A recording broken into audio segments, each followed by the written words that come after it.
ते भाऊ आहेत, ते स्वारगेट या ठिकाणाहून येतात. ते सांगतात की 2012 साली ते पहिल्यांदा आपल्या चर्चला आले होते आणि परमेश्वरनी त्यानंतर त्यांचं जीवन पूर्णपणे बदललेलं आहे. ते सांगतात की 2012च्या पूर्वी 10 ते 15 वर्ष जे आहे त्यांना दारूचं व्यसन होतं आणि ते व्यसन इतकं वाईट होतं की ते म्हणतात की दारूशिवाय माझं चालत नव्हतं. सकाळपासून संध्याकाळपर्यंत 15 वर्ष मला दारू लागत होती. त्यानंतर म्हणतात की कोणीतरी त्यांना आपल्या चर्चविषयी सांगितलं. 2012 साली ते पहिल्यांदा आपल्या चर्चमध्ये आले.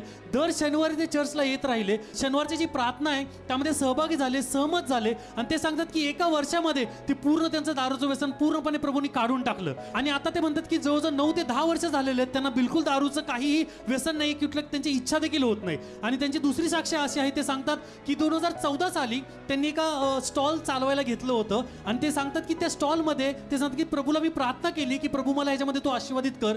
त्यानंतर परमेश्वराने त्यांना इतकं आशीर्वादित केलं. आज त्यांचं स्वारगेटमध्ये त्यांचे 2 हॉटेल्स आहेत.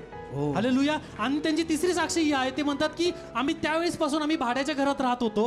ते प्रार्थना करत होते स्वतःच्या घरासाठी. 6 महिन्यापूर्वी परमेश्वराने त्यांना स्वतःचं घर दिलेलं आहे. या सर्व साक्षीसाठी ते देवाला गौरव देत आहेत. हालेलुया. काय म्हणायचं तुम्हाला? माझं पूर्ण जीवन परमेश्वरने बदललं. देवाला धन्यवाद. जे जे काय मी मागतो सगळे इच्छा अरमान सगळे परमेश्वरने मला दिले. Amen. God bless you more and more. Amen. God bless you.